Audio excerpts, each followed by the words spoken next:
오늘 말씀은 마태복음 17장 1절부터 12절의 말씀, 특별히 그 부분에서 하나님께서 그 아들 되시는 예수 그리스도에게 이는 내 사랑하는 아들이요 내 기뻐하는 자니 너희는 저의 말을 들으라 하는 그 말씀을 가지고 하나님께서 우리 한 사람 한 사람에 대해서 가지고 계신 생각이 어떤 것인지를 우리가 계신 가운데 알고 그래서 그 가운데 살 수 있는 그런 축복된 자들로 일어나기를 원하는 마음이 있습니다. 사실 이 하나님께서 그 주님께 말씀해 주신 그 격려의 말씀, 이는 내 사랑하는 아들이요 내 기뻐하는 자라 하는 이 말씀이 얼마나 그 주님께 또는 우리 모두에게 필요한 말씀인가. 저는 사실 그 이 YM이라는 곳을 통해서 제가 배운 것 한 가지가 있다면 그것은 이 사람이 일어나는 것은 사람에게 정말 그 하나님이 원하시는 그런 변화가 있기 위해서는 격려를 통해서 사람이 변한다는 사실이에요. 제가 그런 상황을 관찰하게 되었죠. 무엇이냐면 제가 어떤 사람들의 그 연약한 점이나 잘못된 점에 대해서 지적하고 비판하고 그것에 대해서 판단하는 그런 사람으로 있을 때는 어쩌면 그 사람은 저의 그런 말과 판단을 듣기가 싫기 때문에 또는 그것이 부담스럽기 때문에 잠시 동안 또는 속히 그 어떤 일에 대해서 변화된 모습을 보여줄 수는 있지만 그것은 절대로 영원한 정말 계속해서 라스팅하는 그런 변화가 아니라 참된 변화가 되지 못한다는 사실을 제가 발견하게 되었습니다. 그것은 비단 여러분 안에서뿐만 아니라 제 자신의 모습을 통해서도 제가 정말 변하게 될 수 있는 그것은 어떠한 격려를 통해서 제가 하나님이 주시는 그런 격려, 그냥 사람의 어떤 아첨하는 얘기가 아니라 그런 격려를 통해서 제가 진정한 변화를 가질 수 있는 사람이라는 사실을 보게 되는 것이죠. 그 진정한 변화는 그러한 격려와 축복의 이야기를 통해서 우리가 사람이 새롭게 되고 정말 사람이 하나님의 그 부르심을 감당할 수 있는 그런 사람으로 일어나게 되는 것이 하나님의 원칙이라는 사실을 제가 이 YM에서 터득한 배우게 된 그런 진리 중에 한 가지라는 것이죠. 물론 제가 이것에 대해서 많은 적용을 잘못할 때가 많이 있습니다. 특별히 가까운 사람들에게 제가 그렇게 하지 못할 때가 많이 있죠. 그리고 제가 너무나도 성질이 급하다 보니까 어떤 때는 참지 못하고 제가 그저 함부로 생각하고 함부로 표현하는 그런 것들을 통해서 격려하는 사람이 아니라 오히려 비판하고 지적하고 속으로 판단하는 그러한 잘못된 오류와 죄를 짓는 그러한 사람인 것을 여러분 앞에 고백합니다. 그러나 중요한 것은 제가 그렇게 잘못됐다는 것이 중요한 것이 아니라 중요한 것은 우리 모두가 하나님 안에서 서로를 진정한 격려를 통해서 세워주는 또 하나님이 원하시는 그러한 사람들로 우리가 변화되어 가고 새롭게 되어져가는 그런 일들이 우리 가운데 있어져야 된다는 것이죠. 그래서 저는 오늘 하나님께서 그 당신의 아들 되시는 주님께 너는 내 사랑하는 아들이요 내가 기뻐하는 자라 하는 이 격려의 말씀, 이 축복의 말씀이 얼마나 우리에게 필요한 것인가 하는 그 사실을 우리 모두가 우리의 심령 가운데 듣고 우리가 마음에 새기고 그것을 간직하는 그런 자들이 되기를 원하신다는 하나님의 마음인 것을 나누기를 원하는 것이죠. 왜 우리가 이런 격려를 들어야 됩니까? 왜 이런 축복의 말씀을 주님 같은 분도 이것을 들어야 되었을까? 여러분 생각해 보신 적이 있나요? 제가 이 말씀을 준비하면서 생각했을 때 주님도 저나 여러분과 똑같이 이 땅에 사람으로 오셨기 때문에 주님도 우리가 가졌던 그런 고민과 또 갈등 이러한 것들을 동일하게 가지셨던 것을 우리는 생각해 볼 수 있는 것이죠.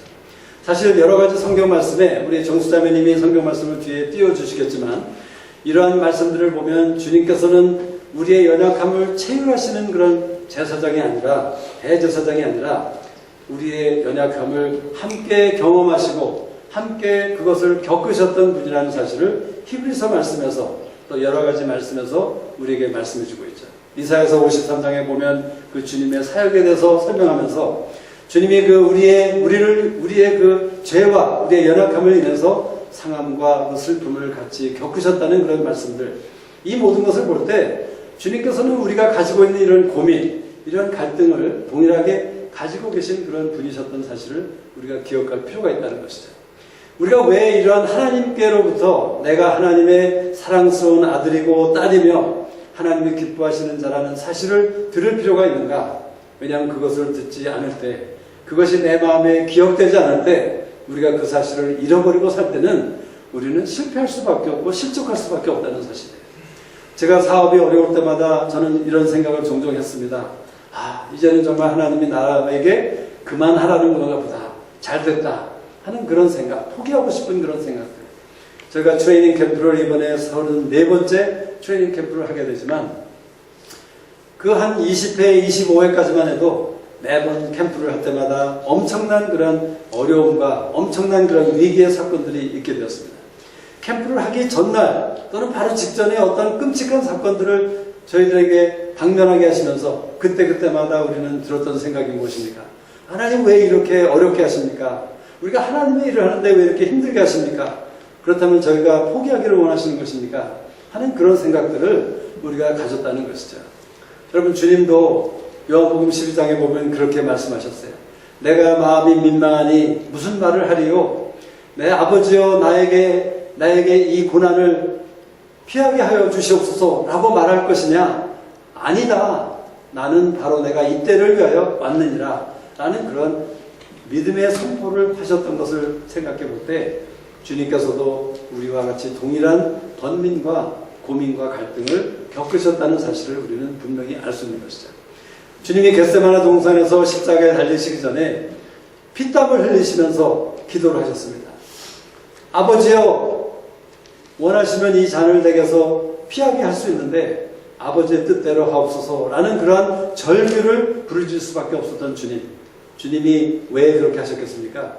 주님께서 그러한 갈등과 고민과 번민 가운데 그러한 고백을 할 수밖에 없었던 것이 주님이었던 사실을 우리가 기억하는 것이죠.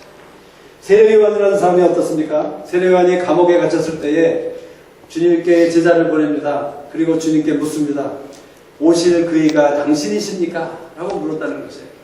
세례요한이 바로 주님께 세례를 주고 그 세례를 주었을 때에 성령께서 강림하시면서 이는 내 사랑하는 아들이요 내가 기뻐하는 자니라 하는 그러한 엄청난 사건을 경험했던 세례 요한인데 그가 그의 상황과 그의 형편이 어려워지고 그가 감옥에 갇혀 있었을 때에 그는 그러한 갈등을 그러한 퀘스천을 가지게 되었던 것이에요.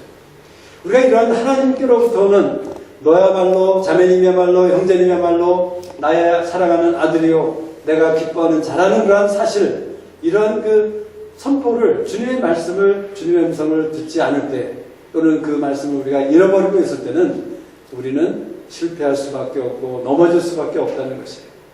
우리가 이러한 고백을 들을 때 우리가 이러한 선포 우리가 주님의 말씀과 주님의 격려를 들을 때 우리는 어떻게 되는 것입니까? 우리는 내가 당면한 그런 모든 상황을 넉넉하게 우리가 견딜 수 있는 그런 사람들이 된다는 것이죠. 우리에게 새로운 퍼스펙티브가 생기는 것입니다. 내가 당하고 있는 그런 어려움과 그런 위기에 대해서 예전 같으면 두려워할 수밖에 없고 어려워할 수밖에 없고 포기할 수밖에 없다는 그런 생각 가운데 있을 수밖에 없는 우리가 하나님으로부터 내가 하나님의 사랑하는 아들이요 하나님이 기뻐하시는 딸이라는 사실을 분명히 알게 될 때는 그 계시가 우리 가운데 있게 될 때 우리는 그 위기에 대해서 그 상황에 대해서 하나님의 관점으로 그것을 볼 수 있는 그런 사람이 된다는 것이에요. 그렇기 때문에 주님께서는 요한복음 10장에서 말씀하신 것처럼 누가 나를 협박하거나 누가 나를 강요해서 내가 십자가에 달려서 목숨을 버린 것이 아니라 내 스스로 자원하는 가운데 주님의 열정 가운데 내 목숨을 버렸다 하는 그런 고백을 우리 모두에게 말씀해 주신 것을 우리가 기억하는 것이죠. 다윗이라는 사람이 시편 52편에 보면 그렇게 고백하고 있습니다. 시편 51편은 다윗이 그 사울에게서 도망다니면서 바로 그 에돔 사람 누구죠? 그 이름이 도액이라는 사람이 사울에게 고자질을 하게 됩니다. 제사장 아히멜렉이 다윗에게 떡을 주고 골리앗이 사용하던 그 칼을 주었습니다. 다윗을 도와주었습니다 하는 그런 고자질을 사울에게 했을 때에 다윗이 기록했던 시편이 바로 시편 52편의 말씀이죠. 근데 그 시편 52편에서 다윗이 이렇게 고백하고 있습니다. 오직 나는 여호와의 집에 있는 푸른 감람나무 같음이요 나는 여호와의 인자하심을 영원히 의지하리라 라는 그런 고백을 한다는 것이에요. 우리가 하나님께로 받는 이런 축복의 말씀, 격려의 말씀은 우리로 하여금 사람을 의지하게 하는 것이 아니라 상황을 바라보게 하는 것이 아니라 어떤 상황이나 어떤 재물이나 무엇을 의지하게 하는 것이 아니라 오직 하나님만을 어떤 상황 가운데서도 끝까지 의지할 수 있는 그러한 믿음과 그러한 용기와 담대함을 우리에게 허락하는 그러한 비결이 된다는 사실을 다윗이 우리에게 말해주고 있는 것이죠. 그가 있던 상황은 어떤 상황이었습니까? 사울에게서 쫓겨다니면서 언제 죽을지, 언제 비참하게 그의 일생을 끝낼지, 하나님이 이미 그를 왕으로 기름 부으셨지만, 이미 이스라엘의 왕이 되게 하셨다는 약속의 말씀이 있었지만, 그의 보이는 눈과 그가 만질 수 있고 느낄 수 있는 모든 것들은 절망과 암흑의 일이었습니다. 그렇지만 그런 상황 가운데서 하나님이 주셨던 그 격려의 말씀, 너는 나의 집에 있는 푸른 감람나무 같으며 라는 그런 고백에, 그런 믿음의, 그런 격려의 말씀을 들었을 때에 그가 그런 상황을 막론하고 하나님의 인자하심을 바라보기로 작정하게 되었다는 사실을 우리에게 보여주고 있는 것이죠. 사실 제가 이 말씀을 준비하게 된 동기는 사실은 엄청난 저에게 사건이 있었습니다. 최근에 얼마 전에 저에게 엄청난 어려움의 일이 닥쳐왔어요. 그래서 제가 그 일을 알기 전은 바로 그날 아침에 제가 하나님의 말씀을 보는데 바로 이 말씀을 보면서 하나님이 주님을 하나님의 사랑하는 아들이요 하나님이 기뻐하시는 자라는 그 말씀을 하신 것이 저에게도 그렇게 하나님이 동일하게 말씀하신다고 저는 그 말씀을 통해서 믿게 된 것이죠. 그래서 하나님이 저에게 정말 대단한 일을 하시려나 보다 하고 엄청난 인간적인 그런 기대를 하고 있었습니다. 근데 그날 오전쯤에 제가 어떤 사건이 있다는 사실을 알게 되었는데 그것은 저에게 굉장히 안 좋은 일이었고 제가 감당하기에 굉장히 힘든 괴로운 그런 제발 없었으면 하는 그런 일이 저의 삶 가운데 일어나게 됐다는 것이에요. 근데 제가 바로 아침에 그 말씀을 묵상했기 때문에 하나님께서 저에게 금방 저에게 이해하게 하셨어요. 내가 오늘 아침에 너에게 준 말씀 너는 기억하지 않느냐? 나는 너의 상황이 어떠하든지 간에 내가 어떤 일을 지금 감당하고 있든지 간에 나는 너를 나의 사랑하는 아들이요 나의 기뻐하는 자로 너를 만들기를 원하고 너를 그렇게 세우기를 원한다 하는 그런 생각을 저에게 기억나게 하시면서 저로 하여금 그 상황에 대해서 그 위기의 일에 대해서 그 정말 지긋지긋하고 피했으면 하는 그런 일에 대해서 하나님이 새로운 관점과 새로운 용기를 주셨어요. 그래서 제가 그것에 대해서 두려워하지 않게 되었습니다. 제가 그것에 대해서 정말 그 차분하게 그것에 대해서 하나님의 지혜를 구하고 하나님의 생각을 구하는 가운데 제가 이 일을 감당할 수 있는 그런 사람으로 하나님께서 세우신 것을 제가 기억하게 되면서 이 말씀이야말로 이 말씀을 통해서 우리 깊은 물소리 예배에 나오는 우리 한 분 한 분이 정말 우리 한 사람 한 사람이 얼마나 하나님이 사랑하시는 하나님의 딸과 아들이고 하나님이 기뻐하시는 자라는 사실을 알 필요가 있는가, 이것을 우리 모두에게 나누기를 원하시는 그런 마음 가운데 이 말씀을 나누게 되었던 것이죠. 그래서 우리는 이 질문을 우리가 생각해 봐야 되는 것이죠. 우리가 어떻게 이 격려를 그저 지식으로 하는 것이 아니라 하나님이 말씀하시는 이 진리를 어떻게 나의 가슴에 새길 수 있는 계시의 말씀으로, 계시의 생각으로 내가 품을 수 있는가, 우리가 이것을 생각해 볼 필요가 있는 것이에요. 오늘 본문 말씀에 보면 17장 1절부터 12절의 말씀이죠. 그런데 이 본문 말씀에 보니까 5절부터 제가 잠깐 읽겠습니다. 구름 속에서 소리가 나서 가로되 이는 내 사랑하는 아들이요 내 기뻐하는 자니 너희는 저의 말을 들으라 하는지라. 우리가 한 가지 하나님께서 주시는 열쇠를 우리가 이 말씀에서 보게 되는 것입니다. 우리가 하나님이 기뻐하시는, 하나님이 사랑하는 그런 아들과 딸로 변화되기 위해서 우리가 해야 될 일은 무엇입니까? 하나님 주님의 말씀을 들어야 된다고 말씀하시는 거예요. 여기서 듣는다는 것은 pay attention, heed, 우리의 그 주의를 기울여서, 귀를 기울여서 주님이 하시는 말씀을 듣고자 할 때에 하나님께서 우리를 이러한 축복된 자로 우리를 세우시고 변화시킬 수 있다고 말씀하시는 것이에요. 주님이 무엇을 말씀하셨습니까? 이 본문에 보니까 주님이 말씀하신 것이 세 가지가 있습니다. 7절에 보면 두려워 말라 한 가지를 말씀하셨고요. 그 다음에 9절에 보면 내가 인자가 죽은 자 가운데서 살아나기 전에는 본 것을 아무에게도 이르지 말라 라고 말씀하셨어요. 그리고 12절에서 이와 같이 인자도 그들에게 고난을 받으리라, 이 세 가지 말씀을 주님께서 이 제자들에게 해주셨던 것을 우리가 기억하는 것이죠. 이 세 가지 말씀을 다시 우리가 한 가지 말씀으로 요약한다면 무엇입니까? 우리가 주님의 하나님이 기뻐하시고 하나님이 사랑하는 그러한 아들과 딸로 태어나기 위해서는 하나님께서는 간혹 우리에게 고난을 통해서 우리를 그렇게 세워주시는데 그 고난을 두려워하지 말아야 될 수 있는 이유, 고난을 두려워하지 않을 수 있는 그 이유는 하나님께서 우리 모두를 위해서 예비하신 그 존귀와 영광이 엄청나기 때문에 그것을 기억하는 가운데 우리가 두려워하지 않을 수 있고 우리가 그 모든 고난을 감당할 수 있는 사람이 되라고 우리에게 말씀하셨다는 사실이에요. 우리는 그 고난 때문에 우리는 이러한 말씀을 싫어하고 피할 수 있는 것이죠. 우리 모두가 너무나도 잘 알고 있지만 또 우리가 너무나도 많은 들었지만 고난이라는 것 얼마나 우리에게 힘든 것이고 괴로운 것입니까? 피하고 싶은 것이죠. 그런데 하나님께서는 이 주님의 말씀을 들으라고 하시면서 내가 기뻐하고 내가 사랑하는 그러한 아들과 딸이 되기 위해서는 고난을 통해서 두려워하지 않는 가운데 그 영광과 존귀를 바라보는 그러한 삶이 되라고 말씀하고 계신다는 것이에요. 여러분, 우리가 고난에 대해서 다른 관점을 가질 필요가 있는 것이죠. 우리가 고난에 대해서 괴로워하고 피하고 싶어하는 이유가 무엇입니까? 고난은 힘든 것이죠. 우리가 상황을 보면 어렵고 괴롭고 참 우리를 아프게 하고 우리를 슬프게 하는 그런 일들이 바로 고난인 것이에요. 그래서 우리는 상황을 바라보면서 그 사건들을 바라보면서 우리는 고난을 피하고자 합니다. 고난을 없이 하고자 한다는 것이죠. 또 우리가 갖는 관점은 무엇입니까? 고난에 대해서 때로는 많은 경우 우리가 겪는 고난이 무엇 때문에 오는지 아시죠? 저의 경우는 저의 연약함 때문에, 저의 죄 때문에, 저의 교만 때문에, 저의 실패 때문에 제가 겪는 고난이 얼마나 많았는지 생각해 볼 수가 있었다는 것이죠. 사실 우리가 겪는 많은 그러한 고난들은 우리의 죄와 우리의 연약함 때문에 겪게 되는 그러한 고난인 것을 우리가 동의할 수밖에 없는 그러한 삶을 우리가 살고 있는 것, 우리가 인정할 필요가 있는 것이에요.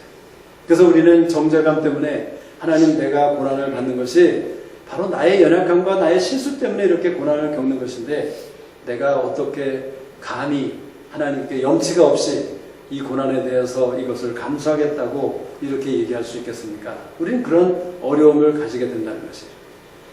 저도 이 고민 때문에 한때는 굉장히 어려움을 가지고 있었어요. 제가 그런 제 삶의 어떤 위기를 겪었을 때에 가장 어려웠던 것 중에 하나는 하나님은 계속 말씀 가운데 나는 너를 기뻐한다. 너는 나의 사랑하는 아들이다. 라는 그런 말씀으로 저를 위로하시고 세워주시고자 했어요. 근데 그 말씀이 저에게 다가오지가 않는 것이에요. 왜냐하면 제 안에 해결되지 못한 그런 죄와 또 이런 죄로 인한 정죄감 때문에 제가 과연 이러한 하나님의 격려의 말씀을, 축복의 말씀을 제가 감당할 수 있는 자격이나 있는가? 과연 그런 삶인가 하는 그런 어려운 생각 때문에 제가 이 고난에 대해서 잘못된 마음을 가지고 있었다는 것이죠. 그런데 하루는 하나님께서 저에게 고린도후서 1장의 말씀을 묵상해 가시면서 그 고린도후서 1장의 말씀을 통해서 저에게 계시의 말씀으로 저를 깨우쳐 주셨어요. 그 고린도후서 1장의 말씀은 무엇입니까? 우리가 받을 수 있는 모든 환난 가운데 하나님께서 우리에게 하나님의 위로로 말미암아 우리가 받는 위로를 통해서 우리가 다른 환난 가운데 있는 모든 사람을 넉넉히 격려하게 하는 그런 사람으로 우리를 세우신다 하는 그런 요지의 말씀이에요. 우리가 겪는 모든 환난, 그 모든 환난은 무엇입니까? 그것은 하나님이 우리에게 허락하시는 환난도 있지만 바로 나의 죄 때문에, 나의 연약함 때문에 겪게 되는 그런 환난까지라도 하나님께서는 우리가 그 환난에 대해서 하나님의 말씀과 하나님의 생각으로 그것을 겪고자 나아갈 때에 하나님께서는 그것을 그리스도의 환난으로 바꿔주셔서 우리로 하여금 그리스도에게 주셨던 그 위로를 우리에게 주시는 말미암아 우리로 하여금 모든 사람에게 위로할 수 있는 그런 격려자로 우리를 세우신다는 그런 말씀이었어요. 다시 한번 말씀드리자면 여러분이나 저의 연약함이나 죄 때문에 우리가 어떤 고난의 길을 겪을 수가 있다는 것이죠. 그런 일들이 한 일이 얼마나 우리의 삶 가운데 경험하게 됩니까? 그런데 그런 것 때문에 우리는 하나님의 자녀이면서도 하나님이 기뻐하시는 그런 아들이면서도 우리는 그 하나님의 생각과 하나님의 길을 이해하지 못하고 외면하고 있다는 것이에요. 그렇지만 이 고린도후서 1장의 말씀을 통해서 하나님께서 분명히 말씀하신 것은 너희가 받는 모든 환난 가운데 너희가 하나님의 길과 하나님의 생각을 이해하고 그것에 동의하고 따라올 때는 그 모든 환난을 그리스도의 환난으로, 그리스도의 고난으로 승화시켜서 하나님께서 그 가운데 하나님의 위로를 통하여 우리로 하여금 그 모든 것을 이길 수 있는 그런 자로 우리를 세우시겠다는 그런 약속의 말씀이 있다는 것이죠. 그래서 우리가 이런 고난에 대해서 잘못된 관점을 우린 바꿀 필요가 있다는 것이죠. 사실 하나님은 고난에 대해서 어떤 생각을 가지고 계십니까? 고난은 하나님의 도구인 것 우리 너무나도 여러 번 들으셨을 줄 믿습니다. 하나님께서 신명기 8장에 보면 이렇게 서두에 말씀을 시작하시죠. 내가 이스라엘 백성으로 하여금 이 40년 동안 광야를 걷게 한 것은 무슨 말씀입니까? 하나님께서 이스라엘 백성으로 하여금 광야를 걷게 한 이유가 있다고 말씀하시는 것이에요. 선하신 목적이 있다고 말씀하시는 것이죠. 그 광야는 그저 내가 운이 나빠서 이스라엘 백성들이 재수가 없어서 그 광야를 가게 된 것이 아니라 하나님께서 그 광야로 그들을 인도하셨다는 것을 분명히 얘기하고 계신 것이에요. 또 우리 마태복음 3장에 보면 또 3장과 4장의 말씀 3장에 보면 그 아까 그 우리에게 격려하시고자 했던 너는 내 사랑하는 아들이요 나의 기뻐하는 자니라는 그 말씀을 하나님께서 2번 반복하셨어요. 언제냐면 바로 마태복음 3장 마지막 절에서와 그 세례 요한이 우리 주님께 세례를 할 때에 성령께서 강림하시면서 그 하나님께서 하늘에서 소리가 나서 그 축복의 말씀, 격려의 말씀을 주님께 말씀해 주시고 세례 요한과 그 주위에 있던 사람들에게 듣게 하셨던 것이죠. 그리고 바로 오늘 읽었던 본문 17장의 말씀에서 하나님께서 다시 한번 그 동일한 말씀을 주님께 하셨던 것이에요. 그리고 제자들이 듣도록 하신 것이죠. 제가 이 2가지 말씀을 보면서 첫 번째 말씀은 바로 주님을 위해서 그 말씀을 하셨다는 그런 이해를 가지게 되었어요. 여러분 그 말씀이 바로 3장 마지막 절의 말씀과 4장 1절의 말씀이 어떻게 연결되는지 아시죠? 바로 4장 1절의 말씀은 마태복음 4장을 찾아보시면 성령께서 주님을 이끄셔서 광야로 이끄셔서 40일 동안 시험을 받게 하시는 그 장면으로 연결되는 것이에요. 하나님께서 주님을 사랑하는 아들, 기뻐하는 자로 세우시고 그렇게 만드시고자 하는 그런 하나님의 좋으신 선하신 생각 가운데 하나님께서 하신 일이 무엇입니까? 주님을 광야로 인도하셨다는 것이에요. 성령으로 하여금 이끄셨다는 것이에요. 광야는 하나님께서 사용하시는 엄청난 선하신 도구라는 사실을 우리가 인정할 필요가 있습니다. 우리가 아무리 보기에는 싫고 우리가 감당하기 어렵고 괴로운 것이라고 생각할지라도 그것은 우리의 생각이고 하나님의 생각과 하나님의 길은 우리의 생각과 우리의 길과 다르고 높은 것이기 때문에 그리고 반드시 하나님께서는 이사야서 55장에서 약속하신 것처럼 선한 열매를 맺겠다는 그런 약속을 우리에게 하신 것이기 때문에 우리가 겪어야 될 모든 광야, 모든 고난, 모든 시험에 대해서 우리는 담대함으로 나갈 수 있는 사람이 되기를 원하는 것이 하나님의 마음인 것을 우리의 마음에 새길 필요가 있다는 것입니다. 그래서 우리의 시선이 어디에 있어야 됩니까? 우리가 종종 부르는 그 시선이라는 찬양 가사 중에 모든 시선을 주님께 드릴 때 내 삶은 주님의 역사가 되고 우리 역사, 히스토리, 하나님의 스토리가 된다는 것이에요. 내 삶이 여러분의 삶이나 저의 삶이 하나님의 스토리가 되는 그런 엄청난 축복의 삶이 되는 것은 우리의 시선을 하나님께 드리는 것, 하나님의 생각과 하나님의 길과 하나님의 마음과 하나님의 감정과 하나님의 느낌 이런 곳에 우리의 시선을 드리고 내가 지금 가지고 있는 나의 시선, 세상의 것들과 사람의 생각들과 나의 생각들과 대적의 생각들과 대적의 계획들 이런 것들에게서 시선을 떼고 우리의 시선을 하나님께로 옮길 때 하나님이 바로 이러한 엄청난 역사를 우리 가운데 이루실 수 있다고 말씀하시는 것입니다. 그래서 우리 모두가 정말 하나님이 기뻐하시고 하나님이 사랑하시는 그런 아들로 일어나게 하시겠다고 말씀하셨다는 사실을 기억하기 원하시는 것이죠. 두 번째로 이 마태복음 3장과 아까 4장의 말씀을 통해서 주님이 말씀하신 모든 것, 우리가 들어야 될 주님이 말씀하신 모든 것이 무엇입니까? 사실 주님이 말씀하신 모든 것을 우리가 생각해 보면 바로 하나님께서 이 격려의 말씀을 주님께 축복하신 후에 주님을 광야로 보내셔서 시험과 고난을 겪게 하신 그 과정을 통해서 주님께 이루셨던 그 일, 주님이 배우게 되었던 그 일, 주님이 터득하게 되었던 그 일을 통해서 주님이 말씀하신다는 사실을 우리가 생각해 볼 필요가 있는 것이죠. 주님이 그 광야의 시험을 통해서 무엇을 배우셨습니까? 세 가지 시험이 있었죠. 그래서 주님께서는 세 가지 엄청난 고백을 하게 됩니다. 첫 번째 고백은 무엇입니까? 사람이 떡으로만 살 것이 아니요 하나님의 입에서 나오는 모든 말씀으로 사는 것이다 라는 그런 말씀을 하셨어요. 우리 모두가 너무나도 많이 들었던 반복되는 말씀이죠. 하나님의 말씀으로 사는 삶을 우리가 어떻게 해서라도 배워야 된다, 터득해야 된다, 가져야 된다. 그런데 우리 안에 지금 이 자리에도 어쩌면 그 말씀으로 사는 것에 대해서 아직도 터득하지 못하고 머리로는 아는데 아직도 살지 못하는 그러한 지체들이 있는 줄 압니다. 근데 오늘 이 자리에서 하나님이 말씀하시는 것은 그것에 대해서 판단하고 책망하는 것이 아니라 하나님께서는 내가 너에 대해서 가지고 계신 생각을 내가 안 하니 그것은 재앙이 아니라 평안이라고 말씀하시는 것이에요. 무엇입니까? 우리 모두가 정말 하나님의 말씀으로 사는 줄을 터득한 자로 우리를 세우시기 원하시는 것이 하나님의 초점의 말씀이라는 것이에요. 우리는 이 말씀, 이런 저에게서 또는 어떤 설교자에게서 말씀으로 사는 법을 배워야 됩니다 라는 말을 들을 때 정죄감을 가지거나 판단을 받거나 이런 마음, 그것은 바로 대적이 주는 마음인 것을 우리가 이 시간에 깨닫는 가운데 오히려 하나님이 주시는 생각, 그것은 내가 너를 볼 때마다, 너를 생각할 때마다 너야말로 나의 말씀으로 사는 줄을 터득한 그런 사람이 될 것을 내가 믿고 내가 너에 대해서 가지고 계신 생각이 바로 그것이다 하는 이 생각을 믿음으로 취하기를 원하시는 것이에요. 여러분 실패하셨습니까? 실패 많이 했죠. 저도 실패 많이 했습니다. 누차했습니다. 그렇지만 제가 매일매일 말씀 앞에 나가기는 하지만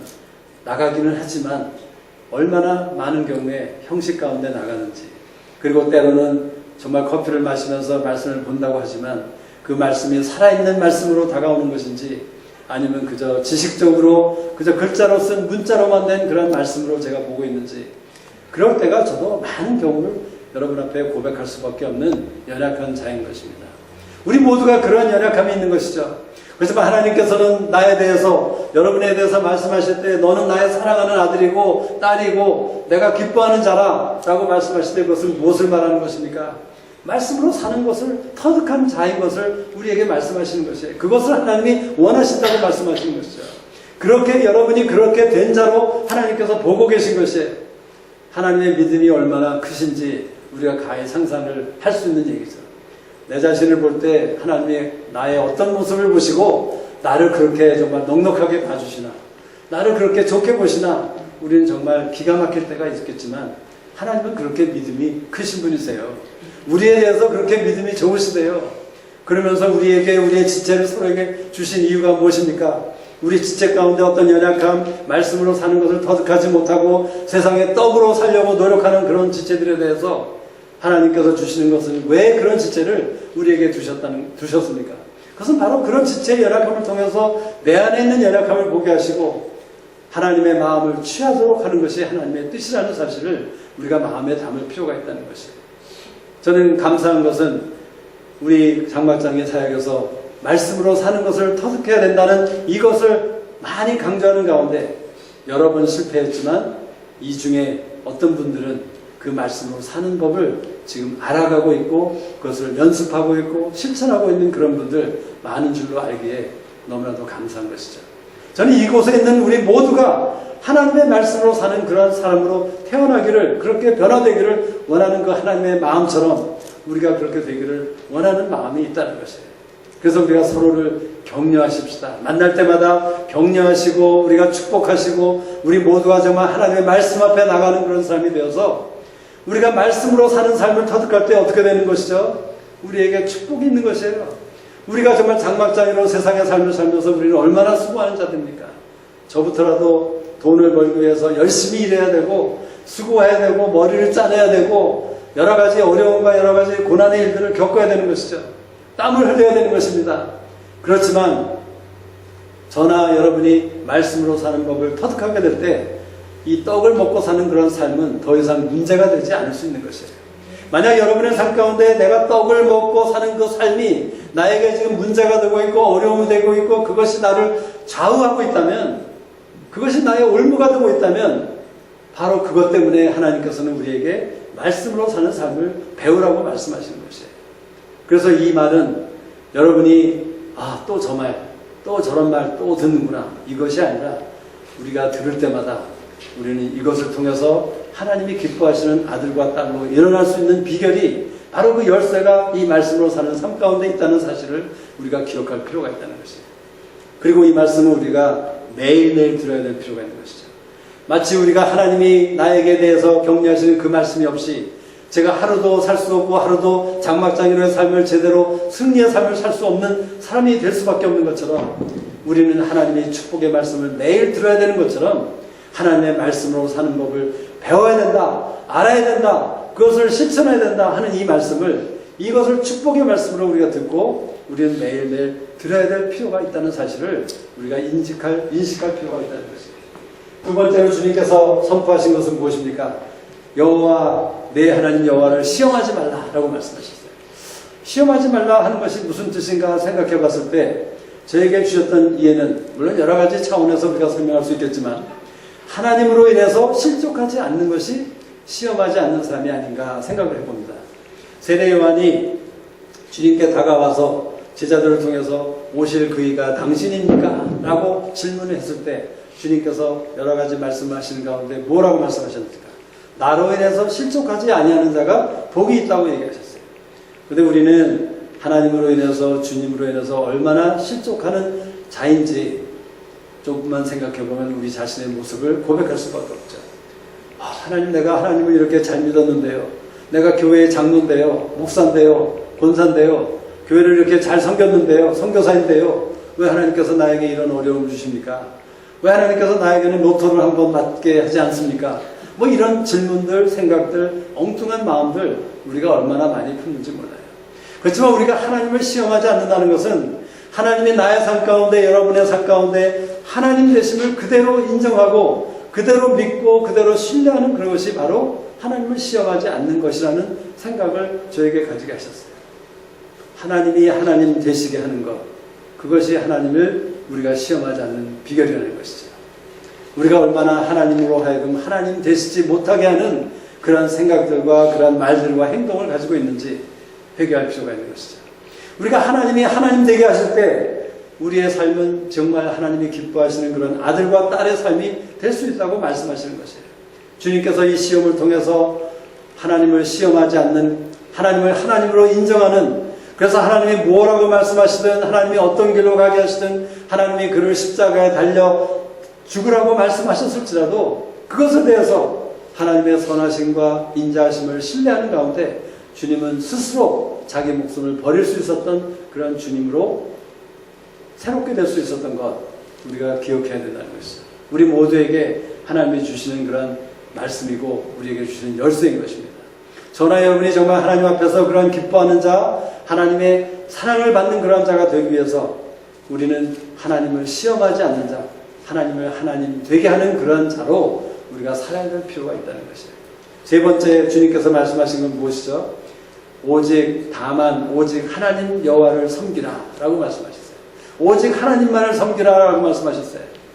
마귀가 주님께 너에게 이 세상 부귀와 영광을 너에게 주겠다 라고 약속했는데 주님께서 그렇게 고백하시면서 선포하시면서 우리는 오직 나는 오직 하나님 여호와만 섬길 것이다 라는 그런 믿음의 고백을 하신 것이죠. 사실 우리가 하나님 여호와만을 섬기지 못하는 이유 왠지 아시죠? 우리가 볼 때, 우리가 판단할 때는 내가 보는 세상의 어떤 것들과 내가 마음에 품을 수 있는 어떤 세상에 있는, 경험할 수 있는 어떤 것들, 이런 많은 것들이 하나님보다 더 귀하고 더 좋은 것 같은 그런 어리석은 생각 가운데 우리는 하나님만을 섬기지 못하는 그런 모습이 있을 수 있다는 것이죠. 우리가 우상을 섬기게 되는 것, 그것은 바로 우리가 하나님이 얼마나 존귀하신 분이시고 하나님이 얼마나 사랑스러운 분이시며 하나님이 얼마나 귀하신 분이라는 사실을 우리가 계시 가운데 깨닫지 못하기 때문에, 우리는 그 하나님의 아름다움을 알지 못하기 때문에 세상의 부귀와 영광이 더 아름답게 보이고 그것이 더 귀하게 보이기 때문에 우리는 하나님만을 섬기지 못하는 그런 삶으로 살 때가 많다는 것이에요. 시편 84편에서 시편 기자가 그렇게 고백하지 않습니까? 하나님의 전이 얼마나 아름다운고, 그러면서 그 하나님의 전을 사모한다고 했어요. 그 사모하다가 너무나도 자기가 사모하다가 그 사모하다 못해 자기가 기절할 수밖에 없는 기진맥진해지는 그러한 자기의 모습을 고백했던 그 시편 84편. 왜 그렇습니까? 왜 하나님의 전이 그렇게 아름답고 앙망할 만한 것입니까? 그 안에 하나님이 계시기 때문에. 하나님이 계신 하나님의 전이 그렇게 아름답고 사모할 만하다면 그 하나님이야말로 얼마나 더 앙망할 만하며 얼마나 더 사랑스러우시며 얼마나 더 귀하시며 얼마나 더 존귀하신 그런 것이라는 사실을 우리가 볼 수 있지 않겠습니까? 이것에 대해서 우리 모두에게 계시가 필요한 것이죠. 그래서 어쩌면 우리가 이 저녁에 그러한 계시를 구해야 될 줄 압니다. 하나님 나로 하여금 좀 믿음의 눈으로 하나님의 그 아름다우신 하나님의 그 존귀하신 하나님의 그 영광을 보게 하여 주시옵소서. 그래서 내가 그 하나님 외에는 더 이상 귀한 것이 없다는 사실을 오늘 우리가 저녁에 찬양으로 고백했던 것처럼 주 예수보다도 귀한 것은 없네. 정말 이 고백이 그저 입술의 지식의 고백이 아니라 우리의 마음에서 우러나오는 그런 진정한 고백이 될 수 있도록 우리가 그 하나님의 계시를 구할 필요가 있다는 것이에요. 저도 그러한 마음이 그러한 계시가 없습니다. 정말 하나님을 제가 정말 그렇게 아름답게 여기고 하나님이 그렇게 나에게 귀한 분이시라는 사실을 내가 인정할 수 있는가? 없어요. 못해요. 왜? 제가 지식적으로는 알고 있지만 그렇게 또 하고는 싶지만 이것이 저의 생각이나 저의 작정으로 되는 것이 아니라 하나님께서 성령을 통해서 저에게 계시해 주시기 전까지는 제가 그것에 대해서 그런 고백을 솔직하게 정말 제뉴아인한 그런 고백을 내가 할 수 없는 자인 것을 고백할 수밖에 없는 것이에요. 저는 여러분 모두가 저와는 달리 그런 고백을 자신 있게 할 수 있는 그런 분들이 되기를 원하죠. 그렇지만 우리 모두가 그런 연약함이 있다면 오늘 이 저녁에 하나님께서 우리에게 말씀하시는 것처럼 내가 너를 그러한 자로 만드시겠다고 약속하시는 것이에요. 내가 너로 하여금 너희들로 하여금 하나님만을 섬기는 그런 자로 우리 모두를 새롭게 하시겠다고 약속하시는 것이죠. 하나님이 우리를 그렇게 믿음을 가지시고 우리를 그렇게 바라보고 계시다고 약속하시는 것이에요. 그래서 우리의 초점은 사단의 생각이나 인간의 생각이나 내 자신의 생각 무엇입니까? 나를 정죄하고 너는 할 수 없다, 너는 가능성이 없다가 아니라 너는 실패자다가 아니라 하나님이 보시는 눈으로 내 자신을 믿음의 눈으로 바라보기 시작하면서 하나님 내가 정말 그러한 사람이 되기를 원합니다. 하나님 나에게 계시와 지혜의 정신으로 나에게 그 부르심의 소망을 알게 하시고 하나님의 그 권능과 하나님의 능력을 내가 알게 하소서 보게 하소서 하는 그런 고백을 우리가 할 수 있는 자가 되기를 원한다는 것이죠. 오늘 이 저녁에 하나님께서는 우리 모두에게 너는 나의 사랑하는 딸이요 아들이라고 말씀하시고 그런 자가 되기를 원하신다고 말씀하십니다. 하나님은 그런 소원이 있으시고요. 하나님은 얼마든지 그렇게 우리를 만드실 수 있는 자격과 그런 능력과 지혜가 있으신 분이세요. 오직 필요한 것이 무엇입니까? 우리의 소원이에요. 하나님 나의 어떠함을 막론하고 오늘 하나님께서 우리 이 저녁에 나에게 주신 그 말씀에 이어서 내가 그런 자가 되기를 원합니다. 이것은 그냥 지식적인 그런 고백이 아니라 형식적인 고백이 아니라 우리의 마음속에서 우러나는 진정한 애통하는 마음과 깨어진 상한 마음 가운데 하나님 앞에 주님 내가 그렇게 살지 못하고 그렇게 되지 못하는 저를 불쌍히 여겨주시고 내가 정말 그러한 자로 하나님의 귀한 딸로 일어나기를 원합니다. 변화되기를 원합니다. 그렇게 저를 바꿔주십시오. 라는 그러한 사람이 되기를 원하는 것이에요. 탕자의 비유 가운데 탕자의 형 어떤 사람이었습니까? 자기 동생이 돌아왔을 때 아버지는 그 탕자에 대해서 이 내 아들, the son of mine 이렇게 고백을 하는데 탕자의 형은 뭐라고 하죠? 당신의 아들, 자기와는 아무 상관이 없는 당연히 그 동생을 내 동생이라고 불렀어야 되는데 그 탕자의 형은 당신의 아들이라고 얘기하면서 자기와는 아무 상관도 없는 그러한 사람으로 부르고 있는 그러한 모습, 그것이 바로 우리의 모습이죠. 사실 탕자의 비유를 통해서 우리는 아버지의 사랑에 대해서 많이 얘기를 하지만 또 한 가지 분명히 잊지 말아야 될 진리는 무엇입니까? 우리 모두가 그 탕자의 큰형처럼 그 형처럼 얼마나 하나님의 마음을 알지 못하고 하나님이 나에 대해서 탕자에 대해서 어떻게 나를 보고 계신다는 사실을 전혀 이해하지 못하는 그러한 어리석음 가운데 살고 있는 사람인 것을 깨달을 필요가 있다는 것이에요. 그래서 탕자의 형은 아버지를 위해서 열심히 일한 것, 겉으로 보기에는 모범생이었죠. 마치 이제 요사이 교회에 있는 열심히 섬기고 직분을 가지고 교회에서 열심히 일하는 그런 사람들과 같이 내가 아버지를 섬겨, 내가 아버지를 위하여 섬겼는데, 열심히 섬겼는데 이것이 무엇입니까? 라고 불평을 할 때에 그 한국 성경에는 정확하게 표현이 안 되어 있지만 영어 표현을 보면 어떤 표현으로 되어 있습니까? 내가 아버지를 위해서 slaving for you. 내가 노예처럼 아버지를 위해서 일을 했습니다. 아버지를 사랑 가운데 섬기고 아버지를 존중하는 가운데 경외하는 가운데 섬긴 것이 아니라 자원에서 섬긴 것이 아니라 노예로서 할 수 없이 그저 불평과 원망은 가득하지만 어쩌면 그 아버지를 어떻게 해보고 싶은 그런 마음까지도 있지만 그런 것을 막론하고 여러 해 동안을 아버지를 위해서 slaving for you 라는 그런 고백밖에 할 수 없었던 것이 바로 탕자의 형의 모습이었다는 것이 우리의 모습입니다. 오늘 이 저녁에 하나님은 하나님의 마음, 아버지의 마음을 알기 원하세요. 하나님께서는 그 돌아온 탕자에 대해서 너가 정말 재산이라도 좀 남겨오지 그랬느냐 뭐 이렇게 얘기하지 않으셨어요. 내가 좀 일찍 돌아왔으면 좋았을걸 뭐 이렇게 탓하지도 않으셨어요. 하나님은 그 이전의 과거에 대해서 탕자가 탕진했던 그 모든 재물과 모든 잘못된 일과 모든 죄에 대해서 한마디의 언급도 안 하시고 오직 하셨던 말씀이 무엇입니까? 그 아들로 인해서 이 죽었던 내 아들이 다시 돌아왔으니 기뻐하고 즐거워하자 라고 하면서 잔치를 베푸셨던 분이 아버지시지 않았습니까? 아버지의 마음, 하나님의 우리에 대한 마음. 지금 여러분이 혹시 내 자신을 생각할 때, 여러분 자신을 생각할 때 하나님 내가 하나님을 실망시켜 드렸습니다. 하나님 내가 하나님을 정말 너무나도 정말 낭패하게 하였습니다. 하나님을 배반하였습니다. 하나님을 디서포인트먼트 했습니다. 하는 이러한 사람의 모습으로 있다면 하나님께서 얘야 나는 내가 돌아온 것만으로 너무나도 기쁘고 너무나도 족하다. 나는 내가 어떠한 일을 했던지 간에 어떤 과거가 있던지 간에 너는 나의 사랑하는 아들이고 딸이다. 나는 너를 기뻐한다. 나는 너를 즐거워한다. 라고 말씀하시는 그 성령의 음성을 듣기를 원하시는 것이 하나님의 뜻이라는 것이죠. 제가 여러 번 고백했지만 제가 인생의 가장 어둠의 길을, 암흑의 길을 가고 있을 때 하나님께서 저에게 종종 말씀하셨던 것은 스바냐서 3장 17절의 말씀을 통해서 내가 너로 인하여 기쁨을 이기지 못하노라. 제가 실패 가운데 있었어요.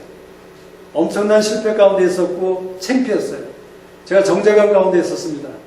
내가 하나님을 섬기는 장로였는데, 내가 하나님을 잘 섬긴다 하는 모범생이었는데, 내가 모태신앙의 자였는데, 내가 목사의 아들인데, 그러한 사람이 엄청난 실패를 겪게 되었을 때 그것이 바로 나의 연약함 때문에, 나의 욕심 때문에, 나의 교만 때문에 그러한 일을 겪게 되었을 때 하나님께서 나에게 말씀해 주신 것은 너 참 잘못했다. 너 참 큰일을 벌였구나 하고 얘기하신 것이 아니라 내가 너를 향해서 가지고 계신 생각은 재앙이 아니라 평안이요 너희 장래에 소망을 주기 위한 것이다. 그리고 나는 너를 인해서 기뻐한다. 잠잠히 기뻐한다.